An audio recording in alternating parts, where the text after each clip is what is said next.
What's going on, everybody? I'm Matt Harmon. Welcome to the Yahoo Fantasy Forecast, and it is a hell of a day to talk ball because it was a hell of a weekend of football. Wild card weekend was absolutely electric, and here to break it all down with me is our guy, Scott Pianowski. Scott, what's going on, buddy? Not much, Matt. I got that bounce in my step that I think you do. We had 5 games that have already been played, and I think 4 of them were outstanding. All of them were competitive and certainly interesting storylines to break down. So when the playoffs are like this or this good, it's a reward. Next week, we'll get the number 1 seeds back into play. There's already some matchups we're excited about. But yeah, just as a football fan, I felt invigorated the whole weekend with comebacks, with upsets, with great play, with questionable strategy at times. Just all the reasons you love football were underscored the last 48 hours. Oh, man, I couldn't agree more with what you just said there. It was that bounce in the step for sure is one because of the games, 100%.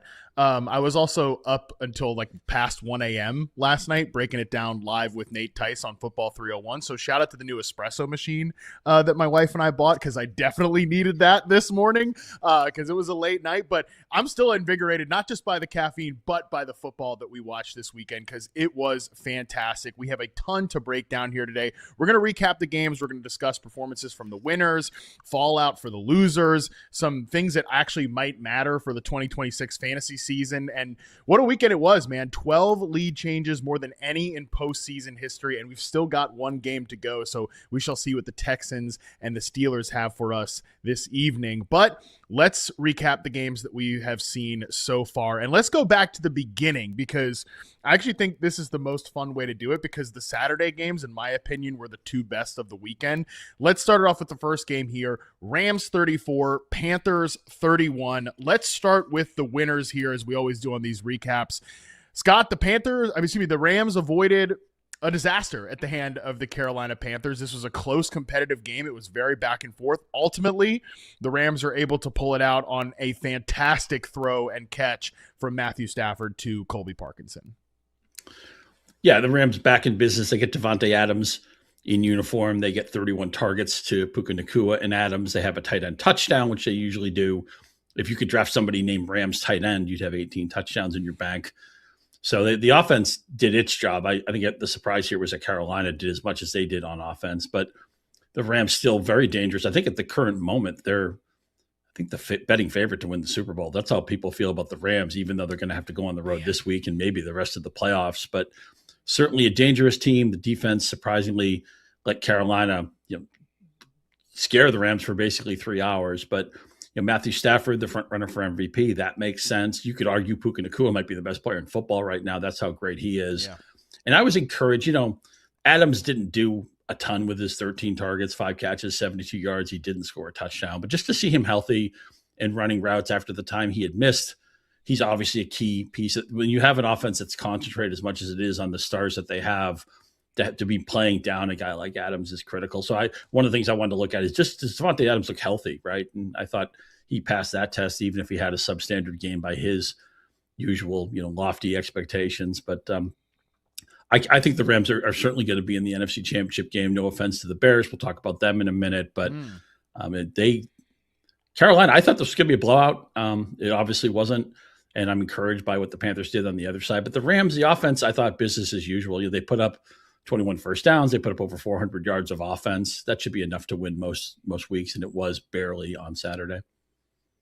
I did think this game was going to be closer than the spread. I thought the Panthers would be able to cover here, but I didn't. It was even more competitive than I thought, especially because, Scott, and we'll talk about the Panthers more in a second, they were making some mistakes on their side that I think oh, man, you can't muff a punt like that. You can't have that interception if you're Bryce Young and not get obliterated by this Rams team, but they were able to overcome those mistakes. And I think part of the performance from their defense, as we're talking about the Rams offense here, has to be mentioned. The strength of the Panthers obviously are not a good defense, but they do have some strengths. And I think the strengths are at the cornerback position and Derek Brown up in the front. And I think that they were able to have some success when you're looking at the ground game. Like the Rams weren't able to just run them over on the ground, which I think that's a Derek Brown thing. But also that 13 targets, 5 catches for Devontae Adams.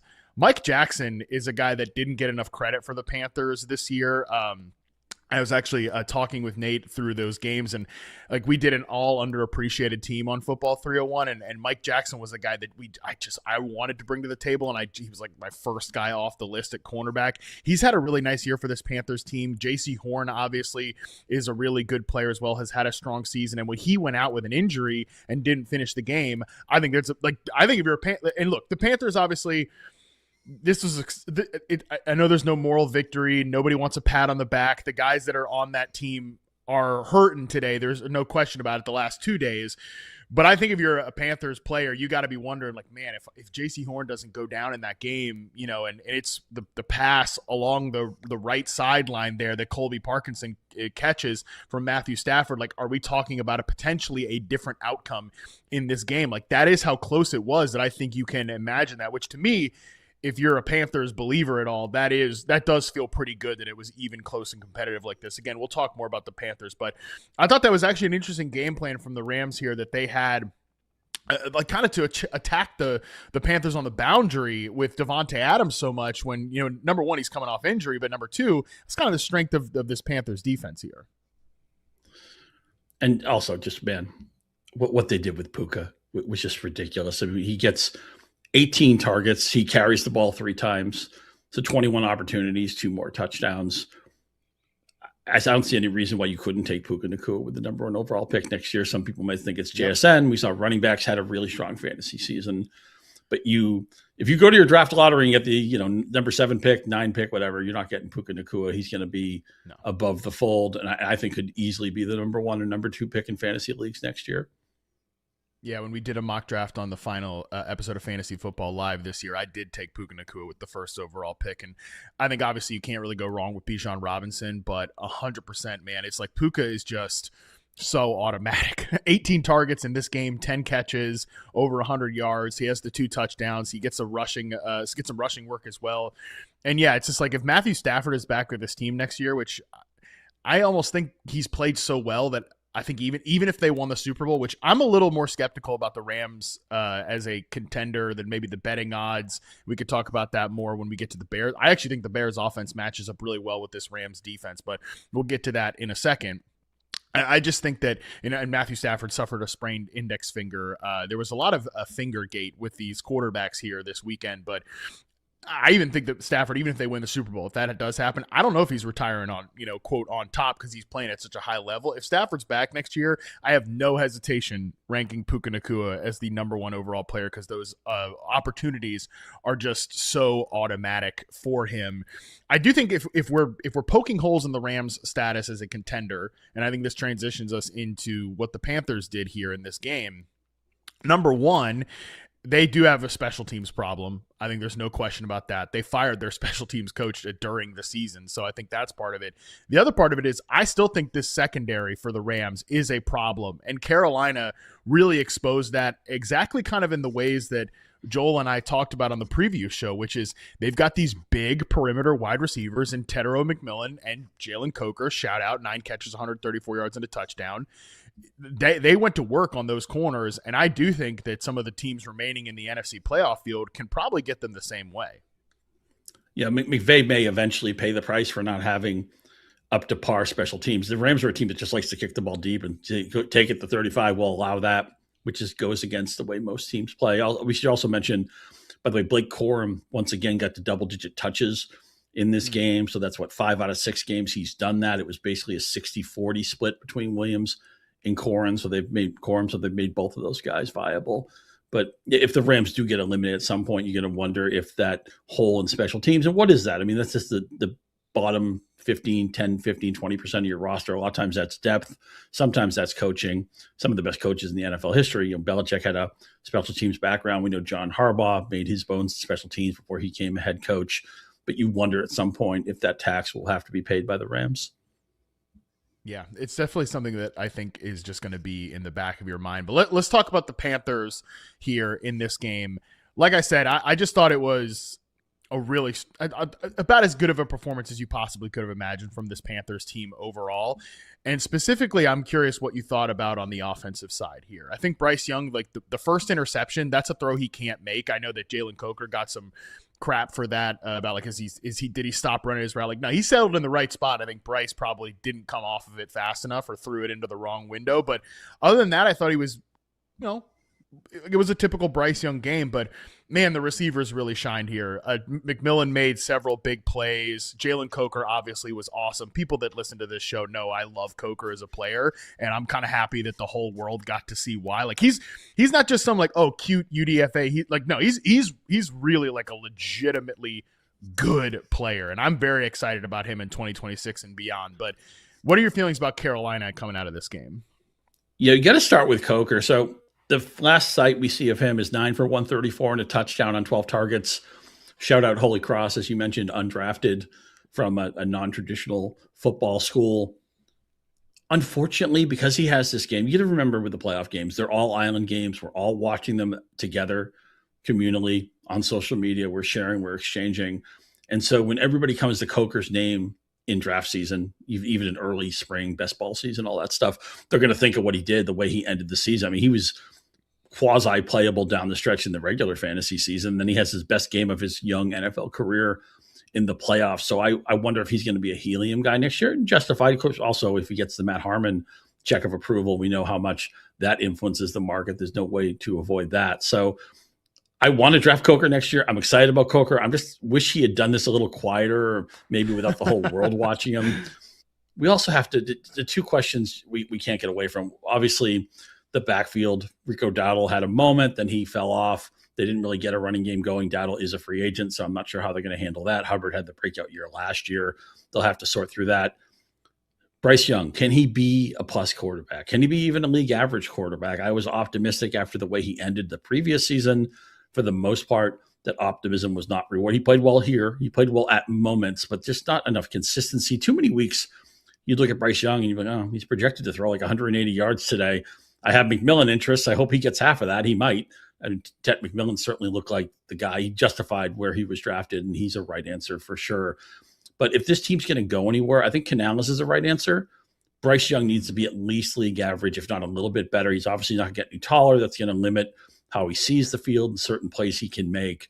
But if McMillan's going to be a star, and I think that's likely, if Coker's going to be a very solid number two, and we've seen the growth of that, the possibility of that the last few weeks, Canales, the coach we like, it's all in place for Young. And he's got some mobility too. A lot of his fantasy value last year was tied to late rushing touchdowns, which we weren't sure if they'd carry over this year. But I think next season is probably the fork in the road season for the Panthers with Bryce Young, where they have to decide, is this a long-term thing, or do we have to start searching, drafting, free agency, whatever it is? And I realize there's not a lot of quarterbacks out there, to the point that they're backups that people are hoping maybe could be starters next year for other teams. But we're really close to getting to the fork in the Bryce Young road. I think that's very fair. And you're right. Like, Bryce is not getting any taller and his arm is not getting any stronger. Like physically, he is what he is. And that's why he was sort of an interesting pick at number 1 overall, because he does have some great playmaking instincts. But I think for him to be that like consistently, clearly above average quarterback, I think he has to become like an elite pre and post snap processor, which I don't think he's been so far. I think having a third year in Canales' offense actually will help him a lot. I think that will be good. You like the consistency of that for a player like this, just become, in and out, familiar with the system, know it like the back of your hand. I think that will really help. I also think that the supporting cast needs to be incredibly strong around him. I think we're good with these two receivers.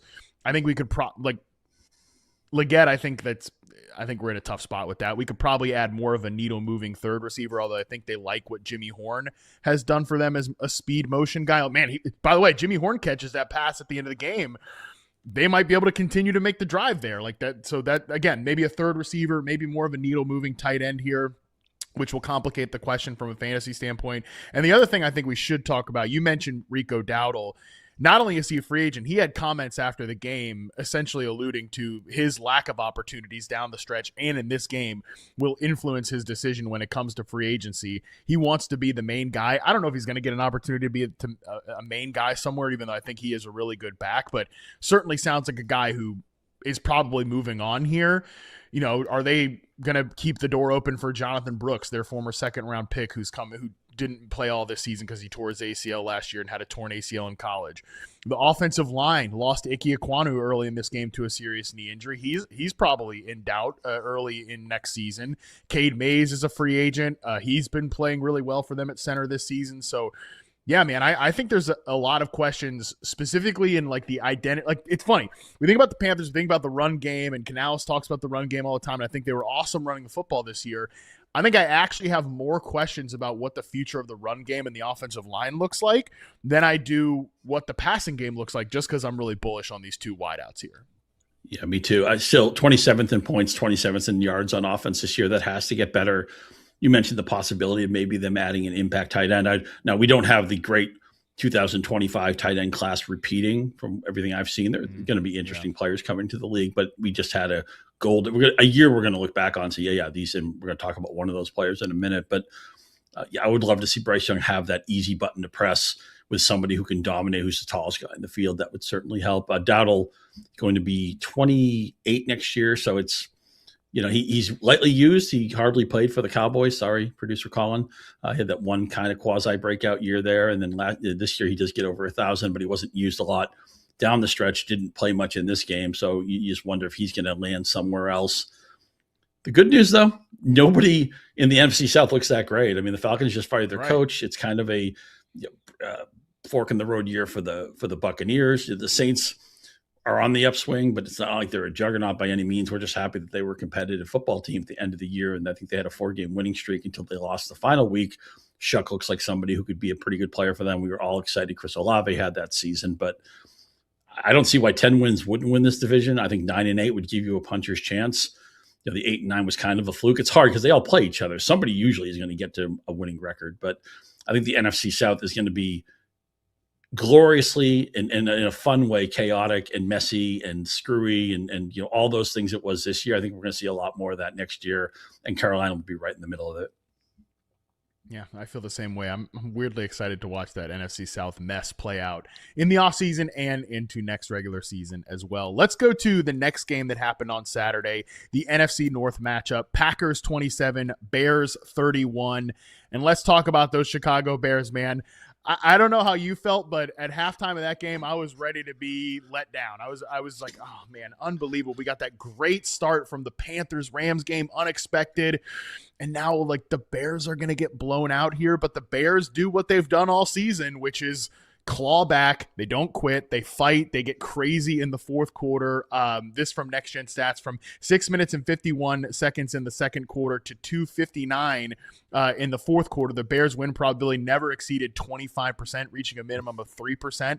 Yeah, this is what the Bears have been all season. I think it was a really impressive win. I'm curious what you think about some of the nuances of the performance here from Chicago. You can take this to Caleb Williams, who had 300 passing yards, 2 touchdowns, 2 picks, one of the best throws you're ever going to see on 4th and 8 to Roma Dunze. You can take this to Colson Loveland, who was a monster in this game. You could take it to the Ben Johnson of it all. What are your thoughts about a wild Bears game here on Saturday night? Yeah, the Packers going to be killing themselves because they should have beaten Chicago 3 times. Instead, they lost the second game in the regular season to a crazy comeback, and then they lose these, the same type of game in the playoff. Again, Chicago's win expectancy, as you said, getting just below the 0 level, and somehow they bailed this game out. When I was rewatching this game halfway through, it's like I'm trying to remind myself Chicago actually wins this game because it looks like such a lost cause. But to me, the story. And again, this screws it up for fantasy next year. But Colston Loveland, could you keep it down a little bit? Oh, 15, no. Everybody was back. Adunze, I mean, I know Adunze might not be 100% or he might not be full sharpness, but he's in uniform and Burns in uniform and Moore's in uniform. All the chips are in the middle. You got to win. And he gets a 15-target game. He gets 8 for 137, and that doesn't include the 2-point conversion that they had to have. So I always say, goal line equity is a lot of times described in those. I want to see who's targeted on 2-point plays because those the things matter to me too because they could lead to future touchdown opportunities. So when Chicago had to have it, Colston Loveland was their guy. He looked like a totally different. We see this a lot with rookies. Sometimes it just takes a while for them to get their feet wet, to get their confidence, to get the trust of their teammates, whatever it is. But Loveland looked like a different player over the final third of the season. I went from, okay, he's definitely a top 10 tight end next year to, man, could I rank him 7? Could I rank him 6? Now it's like, I have to leave a draft next year with Colston Loveland. I'm not going to sit that out. If this is real, if and it wasn't that long ago, I was wondering if like Ty Warren was the better player, and not like Warren did anything wrong. I realized the quarterback run out was unfortunate, and the Colts offense the last 6 or 8 weeks had like no chance. I don't hold any of that against Ty Warren, but Colston Loveland looks like a monster. He's somebody who's going to be the tight end 1 in fantasy some year. It'd be maybe irresponsible to expect it next year, but look, Kelsey may retire. We may be at kind of at a sea change point for tight ends. You're going to want to be on this ship. And again, he was, I thought, the most dynamic player on the field on Saturday night. Dynamic is the right word for it. The usage for him, they line him up and get him isolated against corners. They line him up and get him isolated against linebackers. He's incredible. Like to me, I think the conversation with him begins. You probably can't rank him over Trey McBride, but I think it begins at tight end too. Like I could is it crazy to rank him over Brock Bowers? We don't even know what the Raiders situation is going to look like next year. I mean, it's probably going to be pretty good, taking Fernando Mendoza number 1 overall, but we don't even know the head coaches. We don't even know who's calling plays right now. And I just think this Bears, to me, the lesson coming out of this game and the lesson coming out of this season for the Bears, regardless of what happens next week, and I really do think they have a chance against this Rams team. I think the way that Chicago wants to attack over the middle, they have big body, dynamic receivers on the outside, even if those guys aren't always perfect, and they were not perfect completely in this game. I mean, Luther Burden runs the wrong route on a dagger concept on the first interception for Caleb Williams, and it was still like not the best throw in the world, but that's what's happened all year with these wideouts is they've been up and down, learning a very complicated new offense. Caleb Williams has been up and down. He was obviously very up and down in this game. But to me, the trajectory, even if it isn't every single snap consistently going up, it is trending in the right direction for me to be really excited about this Bears offense. And Colston Loveland is the guy that I would imagine right now, if we're thinking about 2026 fantasy drafts, will go off the board first, and I think deservedly so. He is such a dynamic talent, and I will want exposure to him. I will want exposure to the wideouts, especially if DJ Moore moves on in the offseason. But I mean, that is almost like we're going to have the same conversation again next week, Scott, because they won this game, and I think they showed you all the reasons why they're such a gritty, well-built operation under Ben Johnson and with Caleb Williams at quarterback. And I don't know about you, I thought the speech that Williams gave in the locker room where he got emotional talking about the coaching staff, I thought that to me almost made me more excited than anything I saw on the field on Saturday, because I just think there's it's like, oh, Caleb Williams, Ben Johnson, what's the dynamic going to be like? This is clearly a team that really believes and is bought in on what they're doing right now. Yeah, one of the big stories of the NFL season was adults in the room in Jacksonville, adults in the room in New England, adults in the room in Chicago, and they were the 3 of the most improved teams and all playoff teams and all fantasy fun teams. And it's, again, getting the coach right, getting the play designer right. Caleb Williams taking a big step up in his second season, using his athleticism, but making better decisions, getting the sack rate trimmed down. And just one more word on Loveland. When you're going to take a tight end with a proactive pick, you have to ask yourself, could this player lead the team in targets? Could he lead the team in touchdowns? Could he be the guy they go to on a gotta-have-it 3rd down, 4th down play? Or I mentioned that 2-point conversion late in that game, and Loveland checks all of those boxes. Plus, he was drafted by the new infrastructure there. Some of the other players were inherited, so they had big plans for him. And isn't it fun? You look at Player Profiler, who was his comp? The number 1 comp to Loveland was Trey McBride coming out of college, and now we are after McBride's off the board. We at least have Loveland on speed dial. Probably, I guess he would land in the top 5 tight ends next season. I think that's reasonable for him.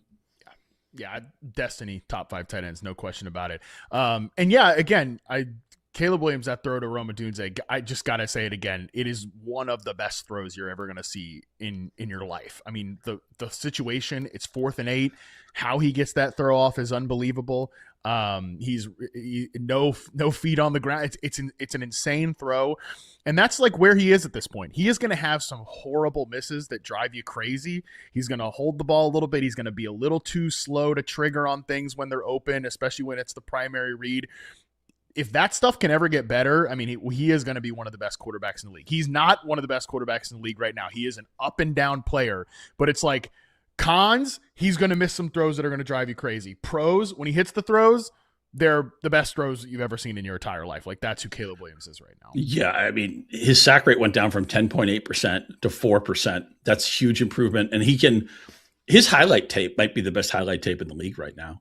That's how great the arm talent is. And we're looking at 6 straight games with multiple touchdown passes. Some of the throws he made in that first Green Bay comeback win to force the overtime, the game winner to DJ Moore, those were, suitable for framing throws. And then he made a bunch of them in this game. And Caleb, the athleticism to extend plays, the willingness to keep his eyes downfield, the discipline to do that while not having the sack problem he had his rookie year. Caleb got better this year, but it's still, he could easily be like a 5,000-yard passer. He could be like a 35, 38 touchdown guy. He hasn't become that player yet, but I think it's all in play for him. All the arrows pointing up. He's got the right guy orchestrating the offense, and now they're going to get to fill in pieces around him. It's just, after a 5-12 season first year, and again, he got dumped 68 times. You just can't live that way. But I'm excited. I feel like Caleb, he's not there yet, but man, he jumped a bunch of stairs this year. I mean, he made what you want is things moving in the right direction. You want to see the improvement.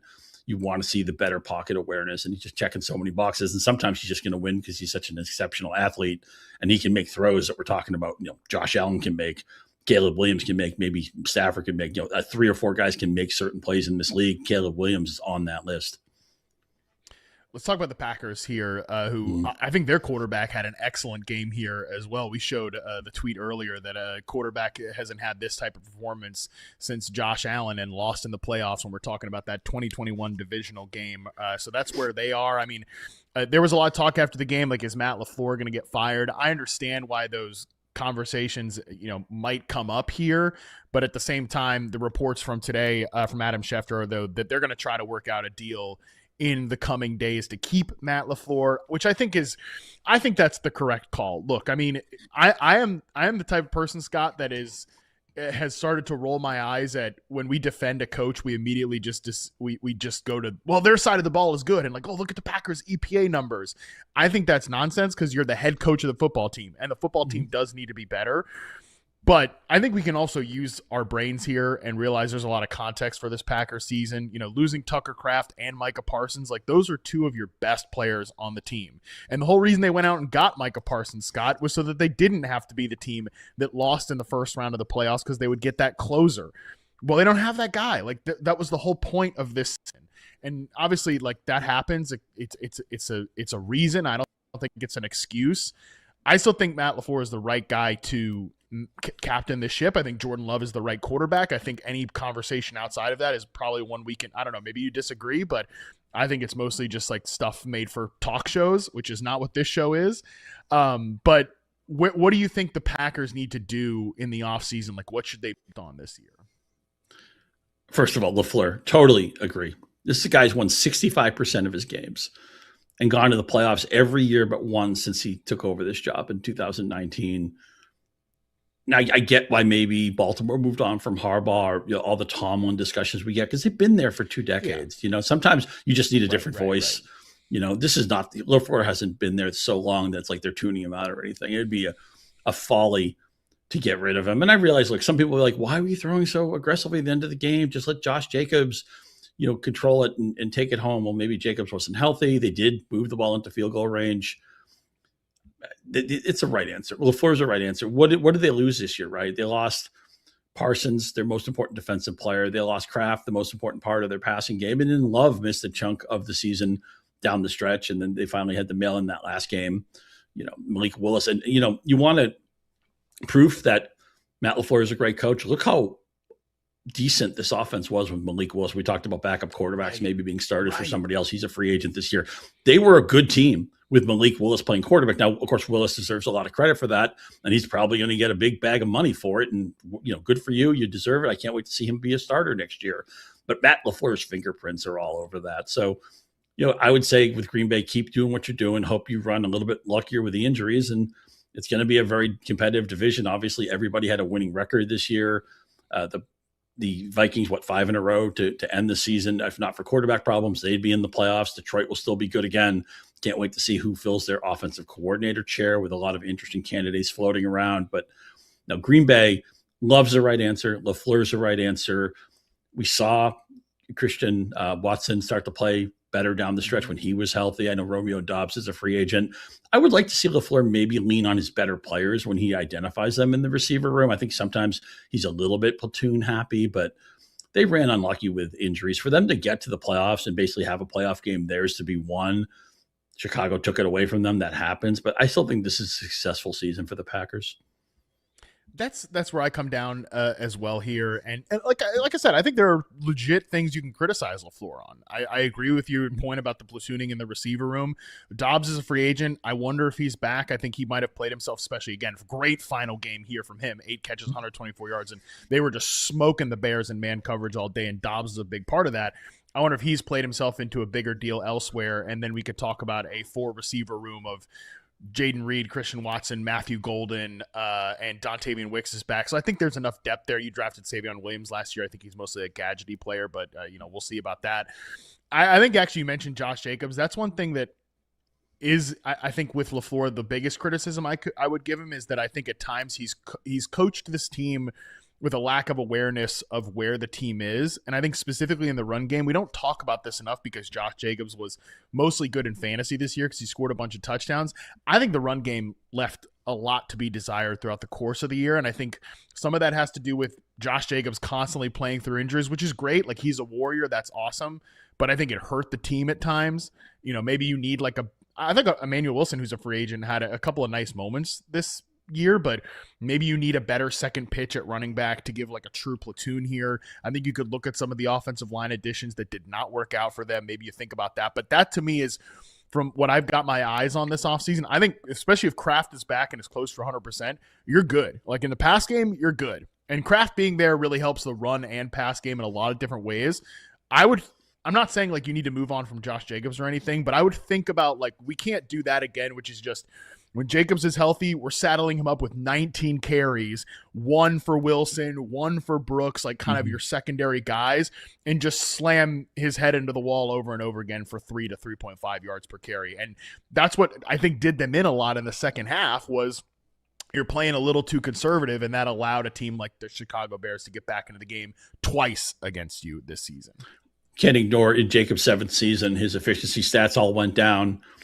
Yards per carry, yards per catch, a success rate, and he wasn't the same player in the second half of the year. So not just the injuries in season, but you just wonder how much of the workload he's absorbed for 7 years. When does that come due? I don't think I'll be proactive drafting Jacobs next year, although I'll still think he'll be an effective player. But you raise a great point. Is it time for this backfield that was usually like an 85-15 or a 90-10? Is it time for maybe a 65-35 or even a 60-40 if they have a decent number 2 running back?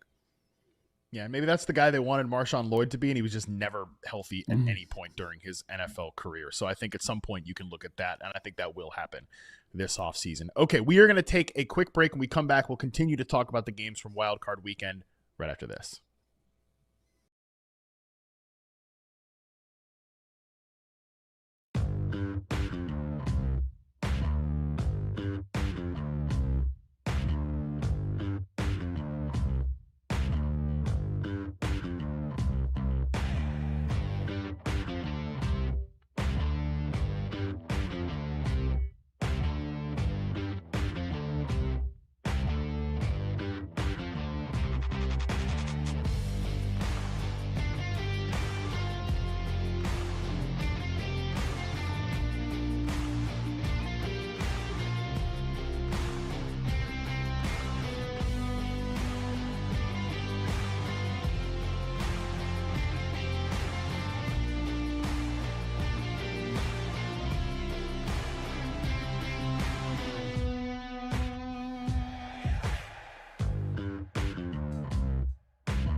All right, we are back. We're continuing to recap an absolutely electric slate of wildcard weekend games. Let's talk Bills 27, Jaguars 24. This was, I think, the best game and the most enjoyable game of the Sunday slate here. Maybe not quite as electric and crazy as some of the Saturday games, but still a really excellent one that included Josh Allen, to me, just taking this game over. Scott, I wonder what some of the nuances you saw here, but I expected Jacksonville to be able to shut down the Bills' ground game. I talked about that with Joel on the preview show. That happened. 15 carries, 46 yards for James Cook, and ultimately it was just Josh Allen putting. And not all of the reason why they won. Obviously, the defense made some great plays on the other side of it as well. But this was a game that if they were going to win, Buffalo against a really good Jaguars team, not just like cutesy, they're here, whatever. Oh, that's so nice. Like, no, this is a good Jaguars team. If they were going to win, Josh Allen was going to have to be Superman. He was Superman in this game. He sure was. Yeah, this was a blast of a football game. 7 lead changes. And after a little bit of a slow start from both of the offenses, the teams really got going in the second half, and particularly the fourth quarter, just haymaker after haymaker. And then you had strategy decisions, and you had fourth down decisions, and you had game theory decisions. Should Buffalo score right away? No, don't score right away. Just get to the 1-inch line, run some more clock. And I hate the way the game ended. It was such a fun Jacksonville season. I hate to see Trevor Lawrence throw a bad pick to end the game, but I expected this was going to be a blast of a game. I expected eventually it got to 51 total points. It took a while. It took 4 touchdowns in the fourth quarter between the teams to get home, but we eventually got there.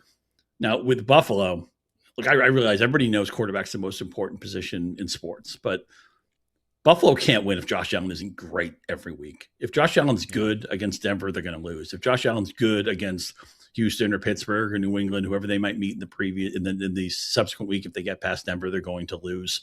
We saw Josh Allen was sacked 8 times, I think it was, in the Houston game. He had struggles against Philadelphia in the game that they lost not long ago.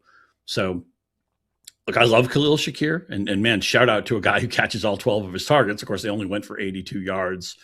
This team relying on Gabe Davis, relying on Tyrell Shavers, relying on Brandon Cooks. It's just where are the other guys? And I like Dalton Kincaid for what he is. I like Dawson Knox as a second tight end, but eventually they got away with it in this game. I think eventually it's going to catch up to them. I don't think they're going to win the AFC, even though everybody's petrified of Buffalo. I'm a New England fan. I'm on text threads with the Patriots, and we're talking about, well, at least they can't play Buffalo until the AFC Championship game. Would you rather see Denver or Buffalo win that game? And I'm not looking by any means past what New England's next game, because they're going to play a tough opponent. But Buffalo, it's just like you look at the team, they're flawed, and then Josh Allen erases everything else. Exactly. Like the stat we're showing on the screen right now, 26 touchdowns, 4 interceptions, the best ratio in NFL history in the NFL postseason, from Lev Akabis, I'm going to say. I probably might be butchering that, but it's a great stat. And that really goes, it was just funny. Like the whole paying attention to stuff is stupid, but again, on the talking head shows all week, it's like, well, if the Bills lose this game, it's on Josh Allen, no matter how it goes. And then the opening stanza of the game, CBS, which I got some thoughts about some of the stuff going on at CBS, but specifically one thing happening at CBS, but we'll table that for another conversation. They show the graphic of Josh Allen in the playoffs, first in this, first in this, first in this, first in that, first in this, and then by the end of the game, it's like, well, he's added another thing to his playoff ledger. A fourth quarter comeback final, 2-minute drill win here. So this is, yeah, you're right. They go as he goes, and he has been absolutely excellent. He had a 133.1 passer rating when trailing versus Jacksonville, as PFF shows us here. But that's it. Like it's how good can Josh Allen be? That is the question. I do think the defense deserves some credit here. Tre'Davious White, that was pretty cool to see him get that last interception. Shaq Thompson had a great play on Trevor Lawrence's first interception over the middle. That was a really well read out play by him. So the defense is definitely a big part of this, but yeah, offensively, it's about Josh Allen. It just is. I do think Joe Brady had a nice game. I think they used Khalil Shakir as an answer to pressure from a tough Jacksonville front. That was good to see. And they designed a couple of shot plays down the field to the tight end. Big weekend for fake screens as well. DJ Moore scored off a fake screen for the Bears. Kincaid scored off a fake screen. So I think Brady gets a lot of crap, and Joe Brady, I do think, had himself a nice game against Jacksonville here. So yeah, like this is the Bills' story. It has been that way all year. I think they're good enough to win a Super Bowl, but it's going to be tough with this formula for sure. You just are relying on your quarterback being absolutely perfect. I think right now they have the right guy to rely on that. I want to talk about the Jaguars here with you, Scott, because this is going to be one of the most interesting teams to talk about in the offseason, because I think we all want to bet on this team with Liam Cohen and what they showed on offense. What does the distribution look like for this team next year, both in the passing game and in the run game too, because Travis Etienne is a free agent here? Yeah, one of the things I had circled is Parker Washington, #good. He was their best player. He was their best player in this game, 7 for 107 and a touchdown on 12 targets. He has 12, 9, 10, and 10 targets his last 4 games. And this is with Thomas being healthier. This is with Brent Strange being part of the offense. This is with Etienne having his wings spread. So obviously next year they'll have Hunter back, and kind of a washout year for him. He was unproductive, and then he got hurt. He missed half the season. And Thomas was one of the big bust players of the year, NFL and fantasy. It's just, they added Myers in the middle of the year. He was a big help to them, and they extended him. But Parker Washington is too good not to play, and he's just not. Mm-hmm. A lot of times people just look at these tertiary receivers. Oh, they're slot guys. Oh, they're limited route tree guys. I see Washington winning downfield an awful lot of the time. And yet he can win on drags. He can win on quick passes, on outs and stuff. I want to see more of Parker Washington. He's somebody, I think, unlike maybe a Loveland, who he was too great. And you see Loveland at maybe the top of the tree in Chicago. I think Washington's going to be screened by enough other players in Jacksonville that I think he's just somebody. Circle them in your mind or in your notebook or in your spreadsheets or whatever you start doing your preseason prep. I think he'll be on a kind of quasi sleeper value list, whatever you want to call it. But he's somebody I can see drafting proactively, even understanding he's probably gained a few rounds in the last few weeks. He's somebody I'm excited about. No question. And this is going to be one of those ambiguous target trees where, well, I think there will be two, kind of big talking points about the Jacksonville wide receivers in the offseason. It's one, is BTJ going to be a trade candidate? I think he settled into an effective role for them, but it's a pretty limited role in the offense where it's X receiver only duties. And it's just you're not going to funnel a lot of targets to that position in this offense. And it's kind of hard to deny that they had a lot of good work with Myers. They had a lot of good work with Parker. Parker Washington I'm with you, 100% legit good.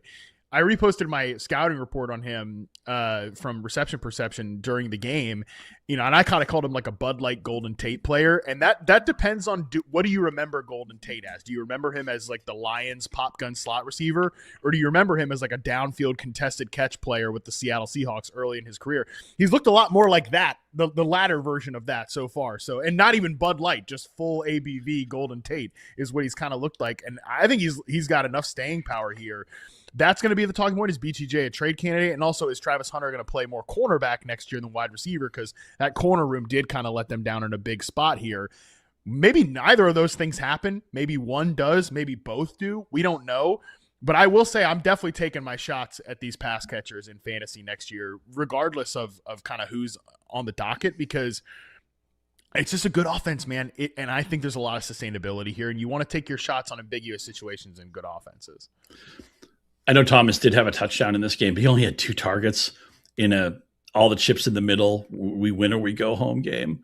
That's really unsettling to me. It's so funny you mentioned Golden Tate. I was out and about in the greater Detroit area, and at one point I was playing poker, and there was a debate about how good Golden Tate was. This went on for like 20 minutes. So it's people are passionate. People have different opinions on Golden Tate. I'm in the plus side. I remember him as a very good player, as one of those guys who his best seasons, he was good enough to get like Pro Bowl consideration. He was never going to be the best receiver in football. A lot of times he was the number 2 guy in his own team, but I remember him as somebody who I was always happy to draft in fantasy. And I think that if Washington can become even some version of that, 80% of that, 90% of that, I think that would be a big win. I'm afraid I've been spooked from Thomas that I can't draft him next year unless he really sinks like a stone. And I thought into this year, I wanted all the Brian Thomas. I feel lucky I didn't get more shares of him just for how my draft slots fell. But they're just going to go to who's open, who has good matchups, who's producing. They're not going to be like, okay, Brian Thomas is back 8 to 10 targets a night. It doesn't work that way. And, again, I talked about earlier adults in the room, and, I mentioned Chicago, New England, and Jacksonville. It's just so nice that Liam Cohen is a right answer here. And they have a team, finally we saw that Trevor Lawrence over the past 2 or 3 months be the star that he was projected to be. He was obviously very good in fantasy and will be a proactive pick. What's your gut on ETN? Because did he do enough for them to make a proactive pitch at him, or do they just think, okay, running back, it's fungible. Tootin had moments, including in this game, that maybe he can be their starter next year. What do you anticipate with their backfield? I think they'll have a conversation to potentially get him back. I actually think they're probably kicking themselves coming out of this game that they didn't run the ball more. 75% of Bashal Tutin's carries went for 10-plus yards, 20% for ETN. I think they probably could have stuck with that a little bit more in the second half. But my one thought, too, would be, again, free agent, probably want to have a conversation to bring him back because he was that good for them this year. And, I don't know what the contract looks like, but I also think they do need to think about the offensive line as well. I'd love to see them get like really strong up front, much like the Bucs were under Liam Cohen's 1 year there. And I think that can actually make this offense feel even more consistent because it wasn't a consistent offense by any means this year. But I think the run game was a bright spot. I'd like to see ETN back with this team. Do you kind of feel quickly the same way? Continuity is always what I want when we're talking about good players. So that's my preference. But I'm not sure what they'll do. No, neither am I. All right, we are going to take another quick break. When we come back, we've got 2 more games to recap right after this.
All right, we're back. We're continuing to recap wildcard weekend here. Let's get to the next game. 49ers 23, Eagles 19. This wasn't maybe as insane as some of the other games, but I thought this was a really good, heavyweight fight here between these two teams, neither of which are perfect, and I think both of them showed their flaws here, Niners and Eagles. But specifically with the Niners, man, I don't know how far they can go with some of the injuries that they've sustained on both sides of the ball. They lose George Kittle to a torn Achilles in this one. He was apparently smashing tequila after the game. I think that maybe started as a morning drink of tequila and then turned into a celebratory one as this game was won by his 49ers here. But yeah, I thought this was an awesome coaching job by both Kyle Shanahan and Robert Saleh in this particular game, and we've seen that all season long. Yeah, you're stealing notes from my page. I have Saleh and Shanahan written in all caps with exclamation points. One of my favorite cheat codes in the NFL is taking a former head coach and getting him back to his coordinator roots. Steve Spagnuolo, Josh McDaniels. Robert Saleh is one of those guys, right? We'll see. Mike McDaniel will be an offensive coordinator probably for somebody next year, and probably a great hire. I'd love to see him in Detroit. What Saleh did with the personnel they were missing. And I realize the Eagles have all sorts of dysfunction on offense. We'll have a long talk about that. But Shanahan, they vote for Coach of the Year and all the awards immediately after the season, so this game won't be considered. But man, if it could be considered, Shanahan's odds would go way up.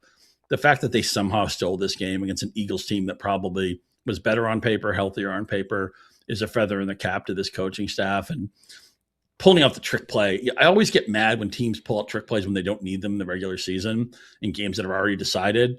And I get, well, maybe you want to throw it on tape or have the window dressing, but I always think these are break glass in case of emergency plays. And they pulled out the Jennings to McCaffrey pass at the exact right time when Purdy was kind of struggling and the pass rush was getting to him. And although Purdy's pocket movement on that final touchdown pass was dreamy too, it reminded me of a young Tom Brady. But I'm afraid the San Francisco story is going to end here. I know you'll get to the preview later this week with Joel, but just such a bad matchup with Seattle, who ate their lunch a couple of weeks ago, the 13-3 game that felt like it was 50-3. But yeah, San Francisco getting this win, big win for Shanahan, big win for Saleh. I'm just worried they don't have the personnel to advance. On the flip side, man, Philadelphia, great on the first possession. I think they have 8 first possession touchdowns this year, but they never really did anything after they got off script this year. And A.J. Brown having a disappointing season, a key drop late in the game. I realized they did turn the down over after that, so it didn't lose the game for them, but he's been disengaged at times. No explosive plays in this passing game. Too many games you see Jalen Hurts not wanting to run or getting 5 yards an attempt. And I realize they've had one of the burdens they've had of being successful is they have to change offensive coordinators every year. This year, they're going to do it by choice probably. But team never felt cohesive, never felt, a sense of joy, a sense of commonality there. And I don't know what it was because they were a really good first quarter team or first possession team this year, but they couldn't score in the second half. They didn't even get a yard, I don't think, in the Buffalo game. They somehow won that game anyway. They need to figure out why is everybody making the adjustments or we're not making them? Why do we not have answers in the late stages of this game? It's a lot of egg on the face in Philadelphia of not closing this game out. And really it lands at the feet of the offense. It was a pathetic game by the Philadelphia Eagles and ultimately like a pretty pathetic season by that offense. I will not miss the 2025 Eagles offense by any means. This was a unit that was exhausting to talk about and exhausting to think like, oh my God, are they still going to somehow go on a playoff run? But that was just like nonsensical, man. What they've done on offense all year has just been, it's been so underwhelming. And I don't think it's one thing either. That's where I come back to like a real hesitation of what to do next if I'm Philadelphia, because guess what? They're not going to fire Kevin Patullo and then that's going to make everything better. It's just not. I think there are certain coordinators out there, certain offensive play callers that I think will fit with the personnel on this team, which by and large is still pretty good. But yeah, I mean, you got to ask a question about A.J. Brown. Does he want to be there? I know his contract would be really tough to trade, but does he want to be there if they make a change at head coach? Is that a part of what he's irritated about? There was a moment where A.J. Brown and Nick Sirianni are jawing at each other on the sideline, and Tom Brady's talking about what a great relationship they had, which I think we have, which is, just kind of funny in the moment. Some of the best stuff they did this year was getting the ball to Dallas Goedert. That was the guy they wanted to trade in the offseason. Saquon Barkley took a step back. The run game as a whole took a step back. Lane Johnson was hurt. I know that. Lane Johnson's getting up there, man. Lane Johnson's been in the league a long time. Jalen Hurts is what he is. Like I think the questions are easier to point out than the answers will be to find for this Eagles team that has some questions to answer in the offseason. Like, are you bringing Dallas Goedert back? Jalen Phillips was a huge hit. Are you bringing him back? They need to figure out that second cornerback position because the Niners picked on it in this game and teams picked on them all season in that regard. So I think a very dramatic offseason is coming for the Philadelphia Eagles. I'm not saying like personnel changes, anything like that, but I will see what happens there. But one way or another, I think it's going to be a dramatic offseason for the Eagles. For sure. Yeah, the worst YPA of Hurts' career. You mentioned Goddard, who's a free agent. He had 11 touchdowns regular season. He scores 2 more times. Love that running play they ran at the goal line. Also, this is a much lighter thing, but I get the idea there's still a lot of momentum to maybe get rid of the tush push. It almost got voted out last spring. I think this year it actually might happen. So how much will that hurt Philadelphia's offensive octane if that comes to pass? But at the end of the day, they're just not getting enough chunk plays. You need to get, and I realize the way the NFL is played now, the defenses are lighter and they don't want to get beat over the top, and they want you to score on 14 play drives, not 2 play drives. But the fact that they couldn't get, I mean, we're seeing Demarcus Robinson make splash plays on the other side of the field, right? I mean, where did that game come from? Yeah. Good for anybody who saw that coming. I certainly didn't. He looked terrific. He looked like he was 24 years old. But the fact that you have an offense with a Barkley, with a Hurts, with an A.J. Brown, with a Devonta Smith, and you couldn't get a 20-yard pass play to save your life. And that was ultimately, and this team, I'm not going to miss this offense either, 19th in points, 24th in yards, or I may have that flip-flop, but they were below league average in every offensive efficiency stat. That's, this team reminded me a lot of the 2023 Eagles, right? Where they went to Tampa Bay and everybody's like, this team's going nowhere. And Tampa Bay, smashed them off the face of the earth. I think we all knew that this Eagles team had limited upside because the offense eventually was going to play poorly.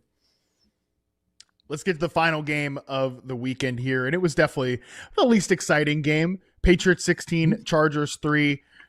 I think there's a lot to talk about with the Chargers, but real quick, what did you see from the Patriots and what did you like? It was an up and down performance, I think, from the entire offense, but they did do enough to win with a few standout performances here.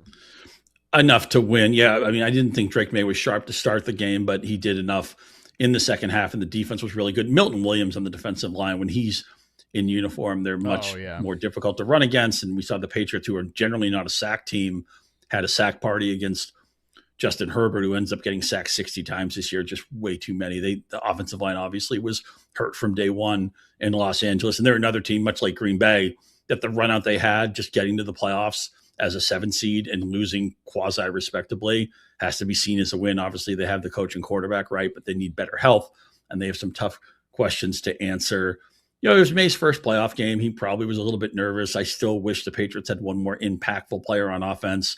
Interesting to see Ramondre Stevenson, maybe the most underrated player in football. We all love Travion Henderson. He's the home run hitter, but he was awesome. Ramondre's basically been their David Montgomery, right? Think of the better version of David Montgomery, maybe not the guy we saw at the end of this past season, but he got involved in the passing game as well. And now that Williams is back on the defense, we'll see what happens with Christian Gonzalez, who may have been concussed. He was certainly injured late in that game. He's a guy they can't afford to miss in the secondary, but they can't all be Picassos, Matt. Sometimes you do a color by numbers or an etch-a-sketch job. It's kind of what the Patriots did last night. But I just want to see Justin Herbert play with a good offensive line next year. Again, you can't, when your entire offensive line seems to get hurt, what are you going to do? But it was just so frustrating to see him running for his life, more often than not, and even running proactively just to kind of escape. Sometimes he was their best runner on the Chargers offense, which should never be the case. But I love Herbert as a competitor. I love him as a talent. I just like to see him have a fair chance in 2026.